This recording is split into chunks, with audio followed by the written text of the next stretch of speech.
So obviously we haven't seen Tua, Bradley, Chopper, or Ingold all week. Are they out Sunday? Tua is. The other two will be game time decisions. Do you have any update on Tua? Has he improved? He's still in protocol, I presume? Yeah, he's still in protocol, and you know, I just go day by day as instructed. So I would say that he's better than the day before. But I'm not. I'm also trying to get the team ready to play this game. So, and it really doesn't do anybody any service to over talk and the scenario where he's got to be focused on his health and nothing else. So, a lot of times in conversation with Miami Dolphins football players, Miami Dolphins football comes up with me. So we're trying to stay away from that. And besides talking about McGruber, we're keeping our topics minimal. I know you're focused on the week. So, Mike McDaniel, as we all know, confirmed that Tua Tagovailoa is out for Sunday's game against the Patriots. He's out. There's nothing we can talk about. Time to focus on what's about to happen on Sunday. We've got some things we're going to talk about today, but he's not playing. So everybody right now knows that to be the truth. Ben confirmed 1 o'clock or so this afternoon. He confirmed it. So I've got some videos I want to take you guys through. Then we're going to do an injury report update. And then we're going to talk about what I consider my 5 keys to the game. And I'm going to take you through some videos that involved Bev, the quarterback's coach, and what he had to say. I'm going to take you through some stuff where Josh Boyer was talking about the defense. I've got something for Tyreek. So we got a little bit of everything today. But before I begin, and let me just make sure I have everything in place as you heard that whoop whoop noise. Yesterday, I did a video. Actually, what happened was during our live broadcast yesterday, I talked about Teddy Two Gloves. And it seems as though my video and how I cut it up for today's video kind of offended some people.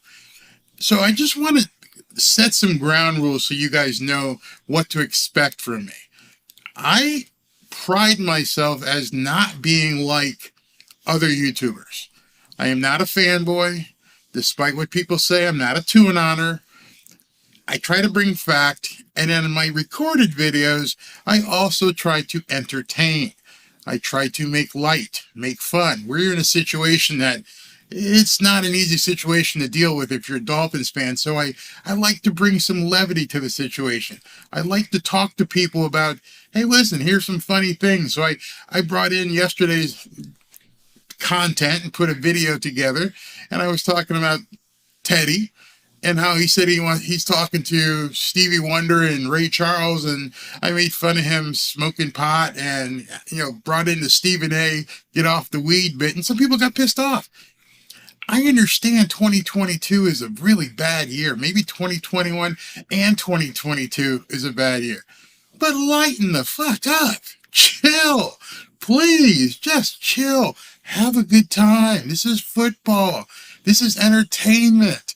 This is just supposed to be a time for us to talk and go ahead and, engage in stuff about the Miami Dolphins and have a good time.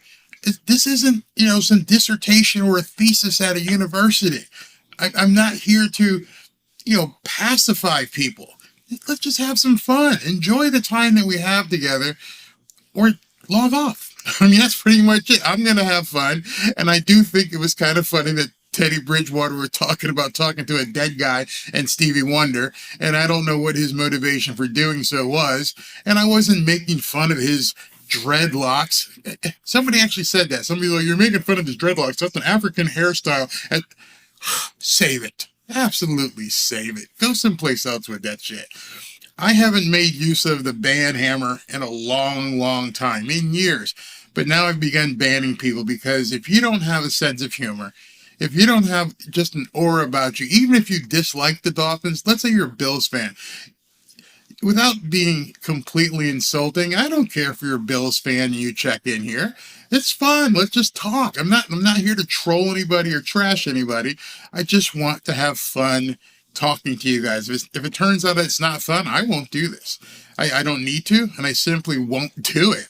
So my personality is I'm going to tease. I'm going to insert some comedy. I'm going to have some fun with what we're talking about. And God knows this season we need it.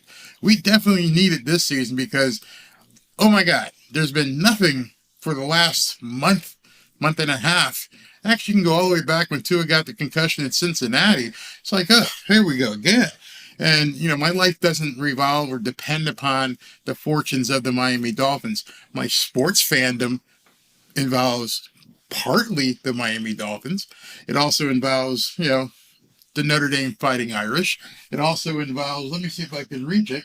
It also involves the Boston Red Sox, who have sucked for quite some time. So I'm not one-dimensional here. I'm going to be talking probably tomorrow about the college football playoff games.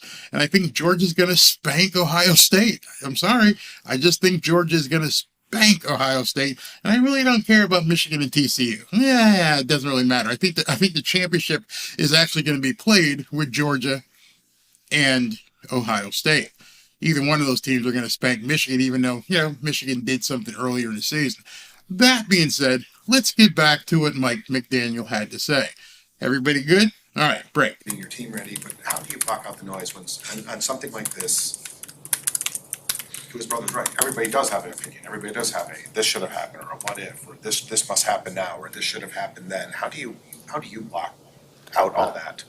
Diligently and relentlessly. I haven't read or talked or had anything outside of doing my job and with the people that I work with. So I have no idea what's going on in the world. Now you have to understand, as a head football coach and now as a professional player, with the toxicity in our own fan base, the only way you can get through this season is to not look. Turn off the phone. Just scroll. Don't do that. There's so much stuff calling Tua a bum, noodle arm. He's weak. He's injury prone. Mike McDaniel, you don't know what the hell you're doing. I don't need to see this, man. I've got 55 guys here, 53 guys here in this room that I have to make sure we're focused on what we need to be focused on. We have a game in 2 days. And people are still talking about Tua. And they're still asking him, how do you deal with everything that's being said? Dude, I'm worried about the Jets right now. The Patriots. I need to get past the Patriots and Bill Belichick. That's who my focus is right now. I have a 1-game season. Essentially, there's a 1-game season. You got to win this game. Slice the veins, do whatever you need to do. Leave it all on the field. You have to win this game. Let's see what else he says. That's the only way. You have to kind of do it absolutely to do it the right way. And I think from an integrity standpoint, it's very important for me to do everything for the right reasons and not have influences either way with whatever the situation is. So I blocked it out by the best way that I know to do that absolutely. And I haven't been on the internet in a while now. So I have no idea what you're writing about me, and nor will I. I love that. I don't even know what you're writing about me, nor will I. I'm not looking at your shit. I have no interest in seeing what you're writing. I get paid to coach this team. I get paid to try and do the best I can. And if I'm worrying what's on Twitter, or if I'm worrying what's on Facebook or Instagram or in the newspapers, that's taking me away from where I need to have my focus. These guys depend upon me. Right now, they need to be interlocked. And I'm not going to discuss much about Tua in today's show because it's news, let's be honest. Okay, so he's declared Tua's out. Nothing more to talk about. Focus on here. But it's funny because even though he has said now that, there's nothing really to talk about, Bev shows up, and what's the first thing they ask Bev? I guess whenever Tua does come back, one thing that will be a focus is can we do anything to prevent the likelihood of concussions moving forward? Have you and Mike and the medical staff talked about potential solutions in terms of how he falls to the ground and also the helmet? I know there's been a lot of talk about Kenny Pickett wearing a helmet that has more padding than what. There's been a lot of talk about Kenny Pickett's big helmet amongst us, amongst people, on ESPN or on Fox and Florio and King and all these guys talking about what can be done. Dude, he's day to day and the doctors are taking care of him. Stop asking me these questions. I'm focused on the Patriots. Can you not understand that? I'm focused on the Patriots. Two is where, have you all talked about these possible solutions? I would say not specifically at this moment. I think in passing, there's been conversations about different things in terms of that, but nothing that we've huddled up and come to a consensus. I think it's just important for him right now to to rehab, I guess is the word. Is heal up and be able to focus on his day-to-day things that he's going through now. And I love what he said there, rehab or whatever you want to call it. You know why? Because I'm not a doctor. I'm not a trainer. I am an offensive, quarterback coach. You understand I have to get ready for Sunday. I have to get Teddy up to speed with the offense. I also have to bring Skyler in here and make sure he's ready just in case. Just in case Teddy gets hurt. Skyler has to be the next man up. I saw that they brought in Jack Cohn from Notre Dame and gave him a tryout. I don't know if they've signed him yet or if they're talking about signing him, but they're going to have to add a third quarterback just because. I mean, that's the answer. Just because you don't know what's going to happen. Nobody foresaw that Tua would go down and then that Teddy would get tossed out of on the first play. The very first play, he gets tossed out. Now, I really hope, and somebody, I think it was Cap for Life said, his blood pressure has gone up every day this week. I'm calm. I got the woosah going on. But please do not call a blind rollout for Teddy Bridgewater on the first play of the game. Anyone who saw that game against the Jets and they saw him take that blind rollout and boom, he got knocked down. I don't think he got concussed. I think we got screwed on that. But please, no blind rollouts. And I'm gonna talk about the game plan when I get to my 5 biggies that I think are the keys to the game. But don't do anything stupid. Don't do anything stupid. Don't do anything funny. Let the game come to you, and we'll talk about that. So I'm gonna take a few comments. Hopefully they're nice people tonight before I go into the injury stuff. My God, wait till you see this stuff. I had to click on you, man. That's so funny. That was the Ray Charles spotter game. Yes, Ray Charles was up in the booth and he spotted Teddy Bridgewater with a concussion, just like anybody else would have seen it. That guy, first play of the game, get him out here. Let's bring in Skyler. It was ridiculous. Absolutely ridiculous. Grandizer, what's going on, bud? We serve hard drinks here for men who want to get drunk fast. Whew. Yeah, man. Yeah, line them up. In fact, we should do like a shot thing. Every time, something happens, we do a shot of something. But then again, I end up leaving the live broadcast in about 15, 20 minutes because I'm a really big lightweight. Hey, Tony, what's going on, man? Thank you for the kind words. Thank you very, very much. My shoes don't fit anymore. You guys are funny. That's what I like, man. Let's just have fun with people. Who is a dirtier player, Mac Jones or the Merchant of Death? Oh my God, let me tell you something. It's part of what I do. I know we're here for an hour and it just seems like it flows because I'm so good. I'm just badass. But I have to do some research. And I've sat through, I think, 2 hours of press conferences today. First one was Bill Belichick, and my wife said, "Are you asleep?" I'm like, oh my gosh, this guy is the worst. He doesn't say anything. And then I saw who really was the worst because then I had to watch one with Mac Jones. And I don't know what's in the water in New England. I used to live up there. That's where I'm from. But watching Bill Belichick followed by Mac Jones is a cure for insomnia. Bill just doesn't even want to be there, so he's almost like that running back for Seattle, who just would sit there and go, "Yep, mm-hmm, yep, mm-hmm." Marshawn Lynch. Bill is almost that bad. Comes in with the hoodie and just says nothing.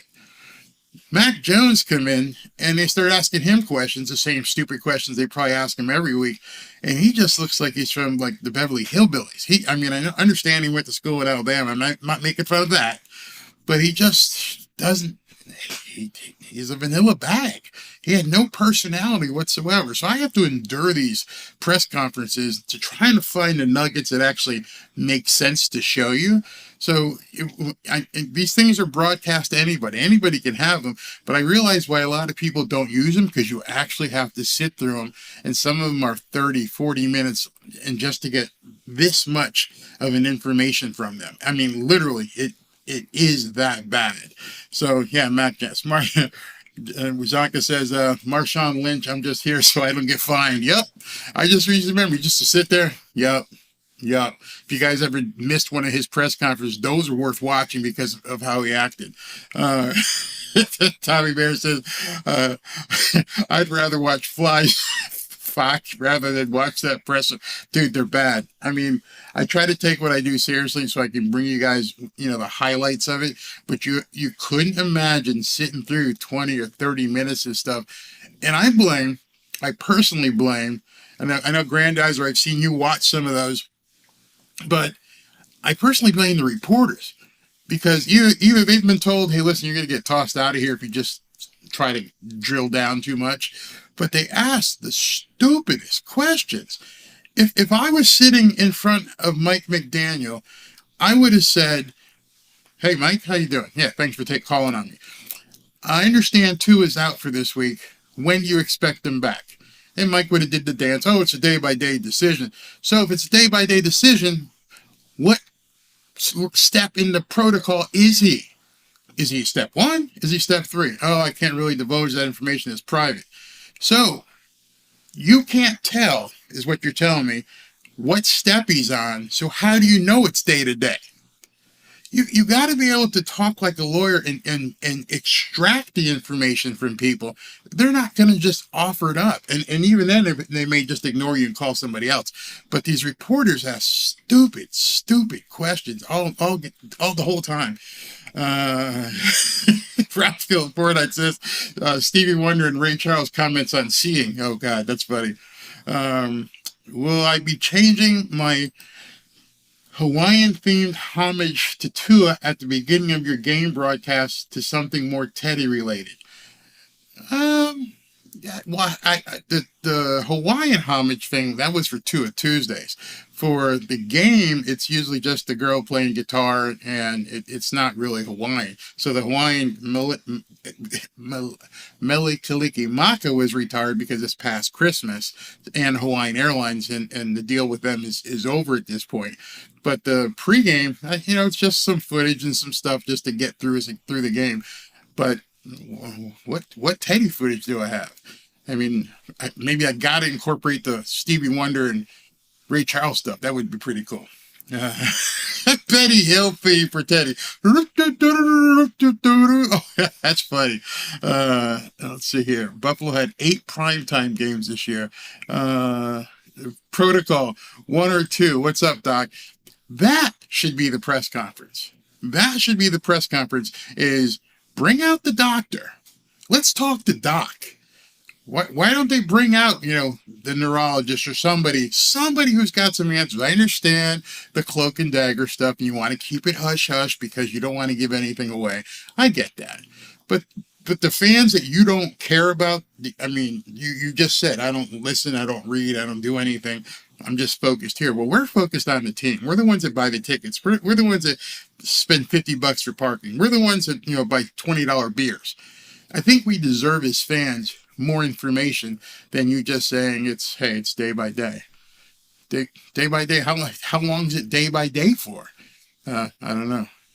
There was one nugget today that I found real interesting. I didn't keep it. You never hear a coach say this. And Bev, the quarterback's coach, was really interesting because he said, and I quote, somebody asked him, "Are you looking for another job after the season? You have aspirations to do something else?" And most coaches would just say, I'm not thinking about anything right now. I just got to get through the season, and I'll look at my options afterwards. And I'm here to make sure the Miami Dolphins are successful. And he went, "Yeah, I'd be interested in that." And I was like, "What? You just told the press that you're interested in moving on from the Miami Dolphins with 2 definite games left over in the season and possibly some playoff games, and you're already shipping out the resume." So I gotta wonder if Bev and Boyer are out there looking because they know what might be coming. This catastrophic fall down can't all be Tua's problem, and it can't all be Mike McDaniel's play calling. There's no way. So I think we're going to see a lot of changes in the offseason. A lot of changes. Hey, James Dudley, what's going on, buddy? Thank you, Brad. I've supported this team for 5 decades. I have a vested interest in team with all my jerseys, memorabilia, and ticket purchasers. Absolutely. You are a shareholder, a stakeholder in the Miami Dolphins. I understand people have been pained for 50 years since the Dolphins won a Super Bowl. Let me just show you something again. Let me just show you this. So, this is a Boston Red Sox hat. I've been a Boston Red Sox fan since I was a little boy. I used to wear this, not this hat, but I was a Boston Red Sox, still a Boston Red Sox fan. Boston Red Sox hadn't won a World Series since 1919, before they won in 1989 or whatever it was. Chicago Cubs, fans forever. But you know what? They stayed fans. They didn't get insane like the insane clown posse that we deal with. It's just off the charts. How it's nuts. It's beyond nuts. I mean, there's a guy here. Let me just show you guys this real quick. He says, I don't even know who this guy is. He's not a big Twitter. He's got basically 240 followers. Just a small guy. He's like, Dolphins Twitter is a toxic place. There are very few folks that embrace discussions. It's pretty much a place where if you think different, you're a turd, and it summarizes society now that I think about it. I've been involved in fandoms. As I said, I pointed out Notre Dame. I showed you my Boston Red Sox, who have lost for a long, long time. They've been losers more often than they've been champions. I've never seen a fan base like the Miami Dolphins. And I don't want to say it's only been 50 years, but it's only been 50 years. There are some teams who haven't won titles a lot longer than that before they broke their thing. So whatever, curse, I've heard it all. It doesn't matter. You shouldn't be talking the way you do to people. Somebody had mentioned about, what's his name? Carr and Brady. Oh, here it is right here. Carr and Brady. Brady 2 years ago and moving into ownership would have been great. Man, you guys are dreaming. I saw somebody post Aaron Rodgers. I'm telling you, unless Tua decides to go away, unless Tua says, you know what, I'm hanging it up and I'm not gonna play anymore, he's not going anywhere. Suck it up. Be upset. Have a drink. Do what you need to do. Oh, thanks, Jeff. I was trying to figure out how long it's been. 2003. So from 1919 all the way to 2003, they hadn't won crap. Still a fan. Still a fan. So I want to take a moment here and show you some really, really scary things. This game is like 2 teams being held together by Band-Aids, ace wraps, whatever you want to call it. These 2 teams are so beat up. I don't even know what to expect this weekend. I don't think either head coach knows what to expect. So let's look at this injury report so you can just get a glimpse of what's going on. Let me pull this up real quick. Boom, here we go. So let's go over the Dolphins first. Teron Armstead is basically a mummy. He's got a bad toe. He's got a bad pec. He's got a bad knee. He's got a bad hip. He hasn't practiced in a long time. He's questionable, but we know that guy's going to be on the field. I hope he's going to be on the field. Bradley Chubb, which I'll let you hear Boyer, he's got I don't know if it's a broken hand or whatever, and an ankle problem. He didn't practice for 2 days, limited practice. Craycraft, questionable. Eric Fisher, who we signed as a free agent, doubtful. Alec Ingold, who's got another problem with his thumb, questionable. Melvin Ingram, he didn't practice, but now it looks like he's going to play. Raheem Mostert, he had a non-injury related vet rest. Of course, you already know about Tua. He's out, already determined to be out. And then you get the rest of the guys in here who are coming back. So it's a long list. Xavier Howard, questionable. He did not. It was in limited practice. Then he did not practice. Not sure what's going on with him. This is literally the walking wounded. Now, let's look at New England. Yadni Kajust, I guess I can say that. Offensive tackle, he was sick, but he practiced in full today. Jack Jones, cornerback, out, not playing. Marcus Jones, cornerback with a concussion, out, not playing. Now, let me stop there for a second. So, the two cornerbacks for the New England Patriots are not playing. This should be something that I'm pretty sure Mike McDaniel is going to say, we got to test this. We got to test these guys. We got Waddle and we got Tyreek, and we've seen that Teddy, if he has time, he can launch the ball. So this isn't good for the New England Patriots whatsoever. And then there's more. That's two. Third person, Jalen Mills. Groin injury, did not practice, limited practice, questionable. So even though he probably will play, how much go he has in his tank, how he's going to be able to turn and pivot and run with guys like Tyreek and Waddle, I don't know. Devontae Parker, one of their top receivers who came from Miami, he's out. Done. Matthew Slater, he practiced. Damian Harris, he practiced. And then all the way down here, another cornerback, Jonathan Jones, he's questionable. They don't have a backfield. They do not have a secondary coming into arguably the most offensive, deep threat team in the league, if only Teddy can get them the ball. And then here's a safety who was also injured. He was sick, but he's back in. So imagine this. You're the New England Patriots, and you've got a pass-heavy team, as though it seems, coming in with the second-string quarterback who hasn't had a lot of reps. But how many reps do you need for Tyreek and Jalen and Sherfield and hopefully Gesicki? How many reps do you need before you can start hitting these guys if you know the plays? Because Tyreek's going to get open. I mean, there's no way around it. If with all these guys out, with every one of these guys out, that many cornerbacks sitting the bench, hurt. If you can't get some completions against the second teamers, Dolphins are in big trouble. This is a do or die game. I know you can say, if the stars align and this happens, they could still eke in if they on the last week. There is no last week. You got to approach this game as though this is it. This is our first round playoff game. We need to win here, because here's what I'm thinking.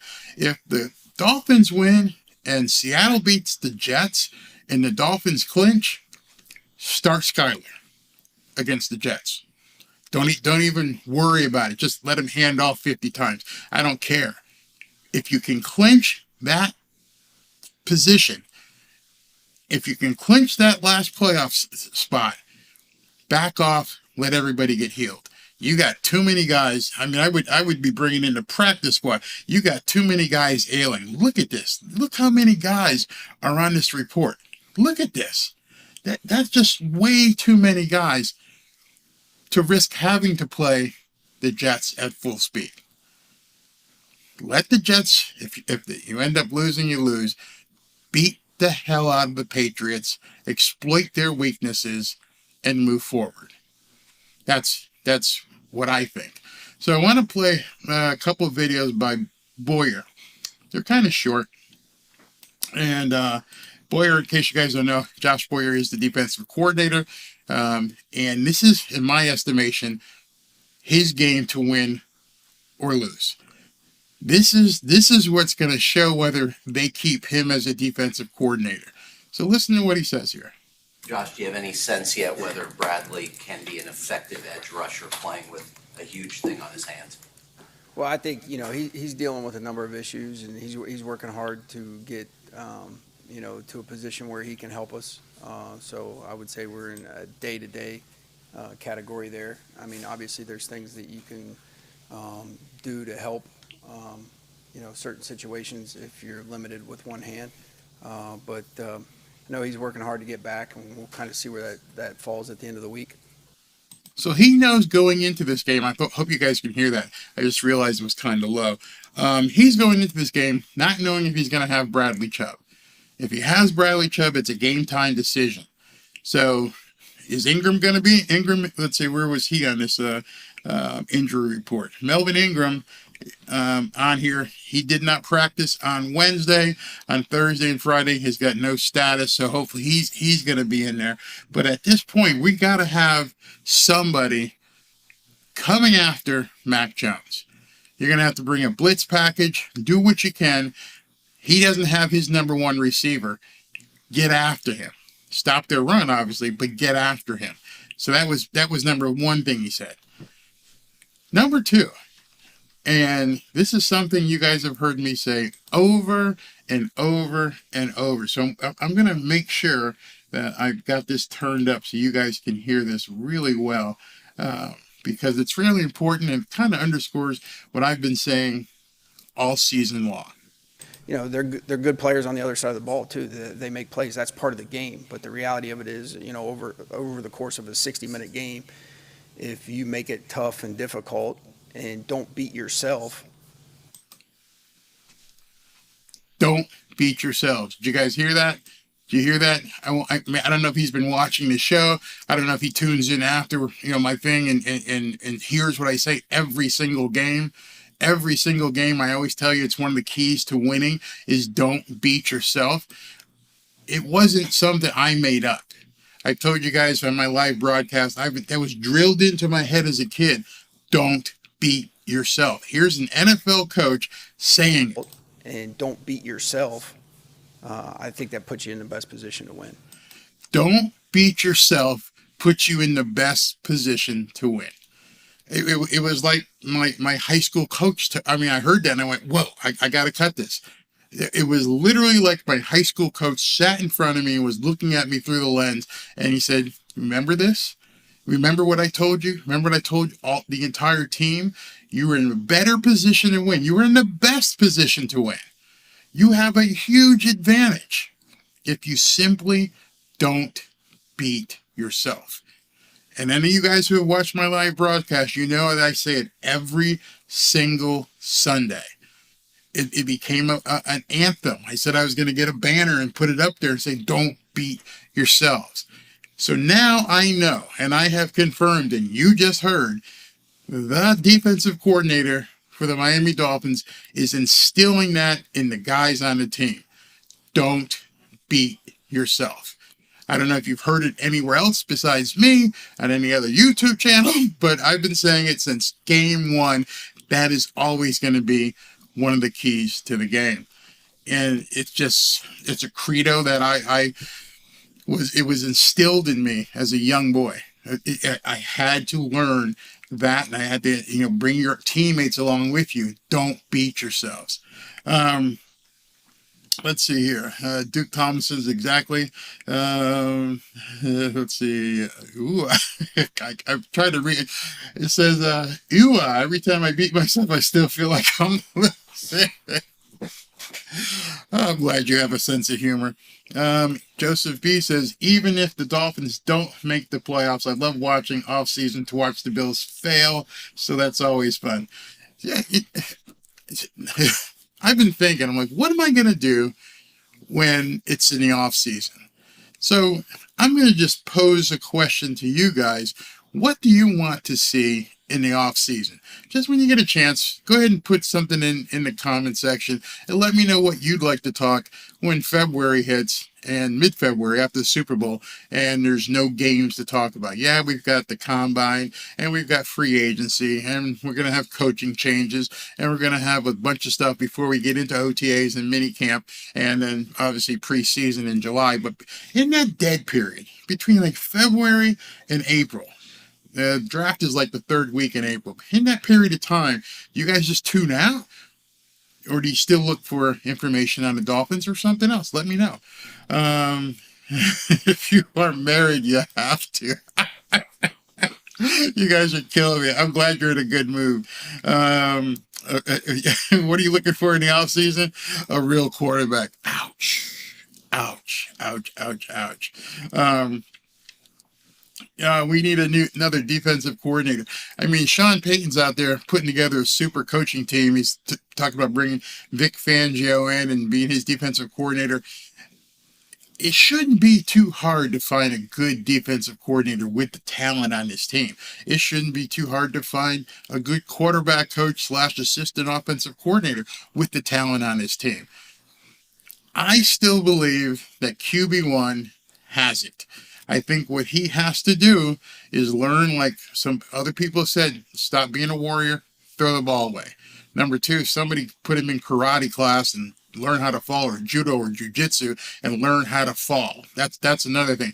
If someone were to wrap up my legs, I would make sure I know how to fall. I don't know, just saying. Here's something. I'm gonna have to show you. I like to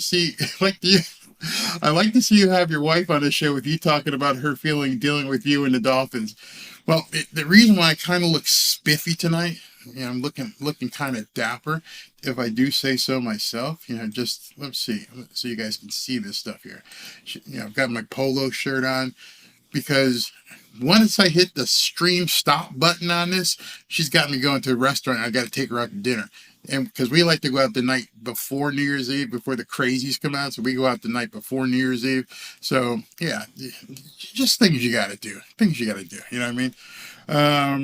Aaron Johnson, I think you are correct. I think we have the team. We need to work on being healthy and fine-tune this great and talented team. Let me talk about that for a second. I'm going to leave that up. Work on being healthy.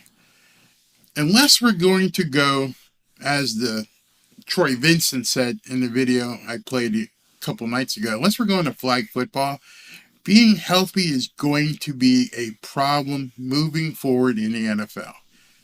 They don't practice enough. You don't hit. You don't get used to warlike situations. You get a little soft. And you're actually rewarded if you just show up and don't practice. Here, let me show you something. This is something Barry Jackson said here. Here, check this out. Let me move your comment. This is really interesting. Barry says, when McDaniel spoke to us at noon, the plan was for Xavier Howard to practice today. He ultimately could not due to a knee injury, so that's concerning. Armstead, over the past month, has practiced 1 day a week. And he didn't practice at all last week. You tell me about getting healthy. You tell me about being the top at your position, and you don't practice. When I do this stuff, when I do these videos, and when I do the recorded ones, you guys have no idea. I told you how much research I do. You don't have any idea how many times I've had the recorded video deleted, throw it out, let's start all over again. Actually, to the point where live videos are easier for me because I can follow a script, I can ad-lib according to what my topics I want to hit. Whereas, and there's no net. You gotta stick the landing right now, and you become better at it. You become better at talking. You become better at relating. You become better at composing your thoughts. You become better by slowing down your words, or you're not talking really fast like Stephen A. and just trying to. You got to chill. You got to chill. How do you go in the NFL when you've only practiced once in 2 weeks? Once. And still make All-Pro. To me, I can't imagine if this guy was healthy, what would be happening. I can't imagine what kind of a beast he would be on the field if he was healthy. But, as you saw in the injury report, this guy's got basically every injury known to man, it seems like, for an offensive tackle. There he is, his toe, his pec, his knee, his hip. He's beat up. So you're right, in terms of, being healthy, that's a great comment. And it's easier said than done. Tony, you're right, strength and conditioning. I don't know who the strength and conditioning coach is on the Miami Dolphins. This guy should be front and center. I love Tua. Everybody knows I love Tua. Everybody thinks I go overboard about Tua. But when I see him after the game in a t-shirt and I look at his arms, I'm like, dude, Nick, somebody do some bulk on him. Strengthen, tone that shit. Make him not so flaccid, for lack of a better word. I don't understand. You look at Tyreek. Obviously, these guys aren't hanging out with Tyreek, because when you look at Tyreek, you're like, oh, shit, this guy is jacked to the max. And, when I got something to play for you from Tyreek here, and he talks about, leadership. And he talks about, hey, I've never had a concussion. I talked to you guys last night about a neck. And if you look at Tyreek's neck, he don't got one either. It goes from here to here. His traps to his ears. Somebody has got to get Tua into a real training program. Obviously, it's not something he's used to. Obviously, not something he likes. He would have been in on it before, but if he expects to have any kind of longevity in the NFL, he's got to get with the strength and conditioning coach. And I just don't mean being limber and throwing a medicine ball around and doing the ropes. You got to pump some damn iron. You got to get in there and pump some damn iron, because this team needs you. They can't go through another year like this. It can't. You need to. If you're watching this, talk to Nick. Get some steel in your house and start pumping some damn iron. Team can't have you go down 3 times next year. Your wife can't have you go down 3 times next year. It's time to step things up. You got to get pumped, dude. You just got to get pumped, if for not anything else, for your family. Let's see here. Does anyone know Arnold Schwarzenegger's number? Hands and friends pump you up, baby. Pump him up. Get him going. You see this kid? This kid who's like one of the top quarterbacks coming out of college? I think Kansas. And this guy is jacked. That's where I think you have to understand, if you're going to have the rigors of an NFL season with guys trying to take your face off every week for 17 weeks, plus preseason, plus OTAs, plus you got to get jacked. You got to look like Tyreek. I'm just saying. King Short says call the Rock. Yeah, call somebody. Definitely call somebody. You can't. And my furniture is in different rooms of the house right now. But when I was playing and I was tossing iron around, there was a reason, because I knew that the more iron I tossed around, the better I could compete. The better I could beat the guy in front of me. The better I could punch. The better I could control what was happening in front of me. Tua, you got to start working out, man. I want to see biceps when you're in the interview, in the press conferences. All right, I digress. Enough with that. Jalen Hurts and Tua was damn near the same size coming out of college. Jalen Hurts got way bigger this season compared than last year. Yep, he knew it. He's hurt now, but he'll heal faster because he's got more muscle mass. God, you can't play in this league and being flaccid. It ain't gonna work, man. It ain't gonna work. You're gonna be on the bench. Someone's gonna take your place. Hey, Sharon. Sharon says, every time I see Tua in a presser, I thought the same thing. He looks weak. And I love Tua. I am all in on Tua. I'm only saying this from a perspective of longevity and health. Man, get in there. Let's see the guns. You got no guns, bro. No guns, bro. I just want to see you healthy. I want to see you be able to take a hit and get up. I mean, I looked at, and I'm not like this or anything, but I've looked at his legs. He's got a good trunk. He's got strong legs. He's got strong calves. His upper body, it's just not there. Nick Hicks, if you see this video, I'm not insulting anybody, but get the man on some iron, please. Let's see, Miami Mac, what's up, bud? I ain't seen you in a while. I think I think his sudden marriage and baby is what made him a little shook and off. But I think if he's really willing to stay in the NFL, he'll get tight like he always has. He's a strong, quick dude. He's a Samoan heritage, and I know some of my Samoan friends are in here, and some of my Samoan friends can attest to this. My wife lived in Hawaii, so I visited Hawaii. I saw some of these people. They're massive. They're absolutely huge. And you've seen the rugby. You see, these guys are friggin' monsters. So he's surrounded by people that are like chunked. Get there. Share a look at Brady. You look at Brady when he came in the league, and you look at Brady where he is now. He's a slender, svelte model type looking guy, but he had some chubbiness in his face. And now he looks like blue steel. And he's got a fitness about him. TB12, I guess, is his workout regimen. He's 45 years old. He's still playing. He's not on a bench. Do you know when that started? Here's a good point for you. Remember, I don't even know what year it was, when he did get knocked out. He got knocked out of the season, hurt his knee or something on a sack. Next year, dude comes back jacked. Comes back ready to play. I don't know what they put him on. Well, like, maybe I do. But in any event, he came. Did you know they stopped testing for that, by the way? I don't know why. But he came back jacked and ready to play. Let's see. Daniel Taylor says, Samoans are known to be huge. Look at Roman Reigns and The Rock. Yeah, it's in his genes. And literally, his body will respond. All right, enough about Tua. Yeah, Brady is 6'4". I mean, where is that? Brady is 6'4", 225. It doesn't matter how tall you are.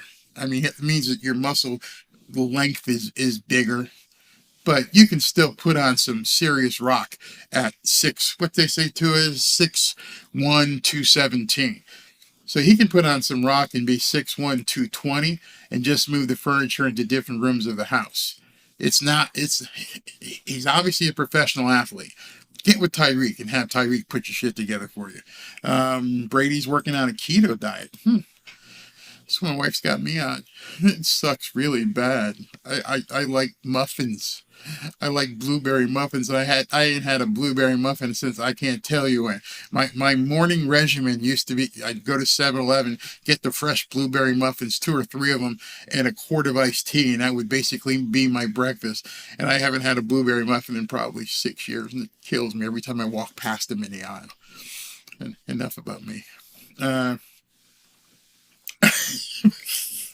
Potla says, I heard the clip from Teddy. All I can say is cuckoo. Do you know there were people who were angry on the video I posted that said he was just doing it to be a diversion, to take pressure and the outlook off of Tua? No, he wasn't. Here, let me see if I got it here. The video with Tyreek. Tyreek says it. Hey man, the guy's nuts. He actually. Let me make sure that I've got it up high enough so you guys can hear this because. Okay. All right. I'm gonna play this video from Tyreek. Let you guys hear what Tyreek said at the recent presser, so you get an idea of leadership and what he's thinking. And let's go with this. As a player, man, I mean, I was able to play for, I feel like, one of the greatest head coaches of all time, and his mindset is always next man up. That's Andy Reid, man. So, I mean, it doesn't matter who went down, myself or whoever went down. You know, it's always next man up. You know what I'm saying? So leaders got to lead. Leaders got to make plays. You know what I'm saying? So all the guys you see with that big C on their chest, we just got to make a few bit more plays, man, for this team. You know what I'm saying? So, you know, the NFL isn't tough. It doesn't matter who you play. You know what I'm saying? Like, it doesn't matter what our record shows on a team. It doesn't matter. You know what I'm saying? Because at the end of the day, you're going against professional athletes who get. at the end of the day, I mean, I cut him off. Let me just, because the ending was actually important. Hold on. Professional athletes who get paid just like you get paid. Professional athletes getting paid just like you get paid. At the end of the day, it doesn't matter. That's a consummate professional right there. I am so impressed with him. I have to look at something here. Tyreek is 28 years old. And I know he's had some personal problems, and everybody likes to amplify that on Twitter and say, oh, he got arrested and he beat up his son and blah, blah, blah, blah, blah. The guy changed his life. Yeah, we've all made mistakes. The guy changed his life. And when you hear him talking like that, he's not the most loquacious person in the world, but he's trying to let you know, I can't worry about Tua right now. I got a C on my chest. That means I'm a captain. That means these other guys are looking to me. They're looking at me and say, what are you going to do? How are you going to fix this? And he talks about with Andy Reid and the mentality that Andy Reid instilled in him. Next man up is not a cliche. Next man up is somebody goes down, the other 52 got to raise up, not one guy. All 52 other guys got to put it and go with it. And so I just wanted to play that. And I'm going to go into, my top 5 things of the game, keys to the game. So here we go. And I hope you guys are listening here. Number 5. Play 60 minutes. Oh, Barry, the game's 15 minutes per quarter times 4 quarters. That's 60 minutes. Now, play 60 minutes. Do not take any plays off. This is your playoff game, and every single play, give it 100%. I know Tyreek's going to. I have no doubt that Tyreek's going to give it 100%. We saw him running down and escorting Jalen Waddle into the end zone. He didn't have to do that. Here's this guy sprinting down, going past everybody, escorting Jalen Waddle into the end zone. All 60 minutes. This is it. You're done. You got to play this game like it could be your last, because it very well could be. And I don't mean just from the playoffs. Something could happen. You never know what's going to happen. You could wreck your knee. You got to play all 60 minutes.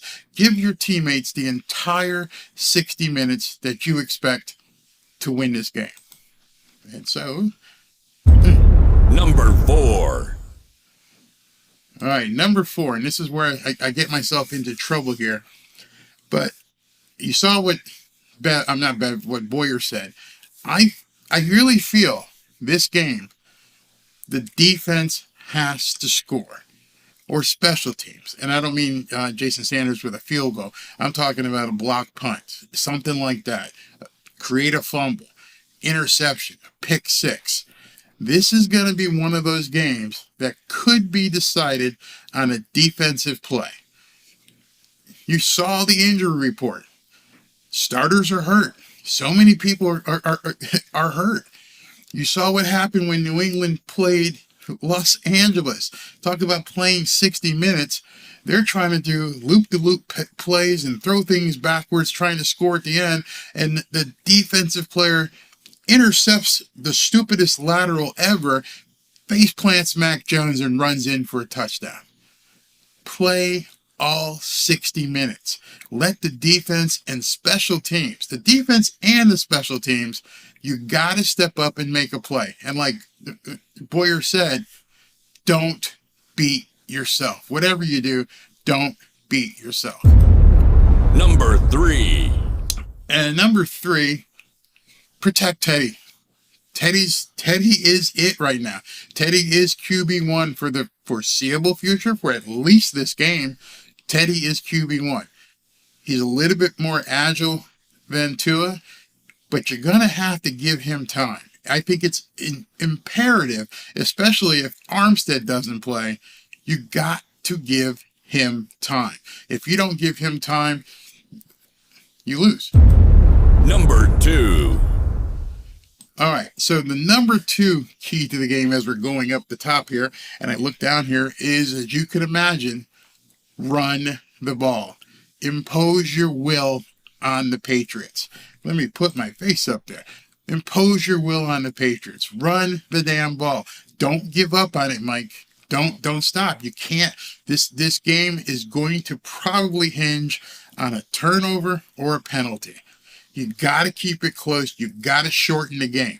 You've got to shorten the game because you've got a quarterback who hasn't worked with the entire playbook. The best way to do that is make sure Raheem Mostert and Jeff Wilson are saddled up and ready to go. I feel like that's a must, an absolute must. And if you don't do that, you're going to be in trouble. And here we go for number one. Number 1. And as Boyer said, don't beat yourself. That's normally like my number 3. With this game and with this injury report, don't beat yourself. You are not going to survive 1st and 25. You're not going to work yourself out of a fumble. You're not going to work yourself out of an interception and put the Patriots on the 5-yard line. That's not going to happen this game. You're only going to have so many chances. There's so many people injured on both sides of the ball. I've seen people estimating scores of 30 to 20. I don't know. I don't know what to expect with Teddy, but what I do know, and what you all know, is that he is not QB1. He hasn't had the opportunity to learn everything at this point. Don't force passes. Sure, Tyreek's open. He burns one of those guys that are stepping in on their defensive secondary. Take it. But throw it away. Make sure the throw is on point. Don't lock in on somebody like Tua did and throw an interception. Don't beat yourself. That is the number one thing this week, I feel, is the key to the Dolphins winning. You got to go all in. You got to make sure every man is ready to play all 60 minutes. Somebody gets tired, make sure the reserve comes in, they're ready to play. Get Gesicki in there. This is your playoff game.